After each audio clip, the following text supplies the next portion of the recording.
An international panel overseeing the restoration of the Great Pyramids in Egypt overcomes years of frustration when it abandons modern construction techniques in favor of the method employed by the ancient Egyptians. Located at Giza outside Cairo, some of the oldest man-made structures on Earth were showing severe signs of decay by the early 1980s.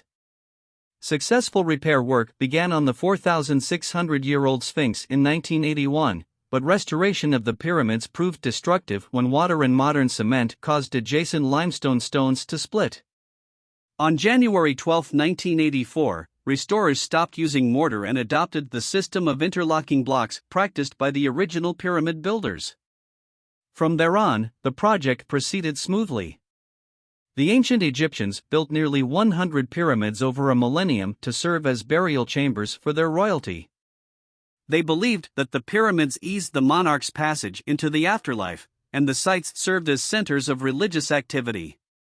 During the Old Kingdom, a period of Egyptian history that lasted from the late 26th century BC to the mid-22nd century BC, the Egyptians built their largest and most ambitious pyramids. The three enormous pyramids situated at Giza outside of Cairo were built by King Khufu, his son, and his grandson in the 4th dynasty. The largest, known as the Great Pyramid, was built by Khufu and is the only one of the 7 wonders of the world from antiquity that still survives. The Great Pyramid was built of approximately 2.3 million blocks of stone and stood nearly 50 stories high upon completion.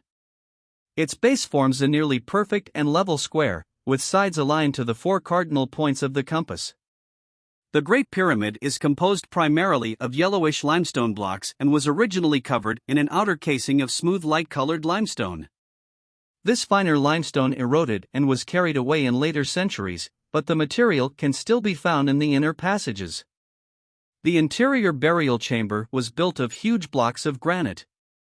It is believed that construction of the pyramid took 20 years and involved over 20,000 workers, bakers, carpenters, and water carriers. The exact method in which this architectural masterpiece was built is not definitively known, but the leading theory is that the Egyptians employed an encircling embankment of sand, brick, and earth that was increased in height as the pyramid rose. In addition to Khufu's mummy, interior rooms of the pyramid held objects for the deceased to use in the afterlife.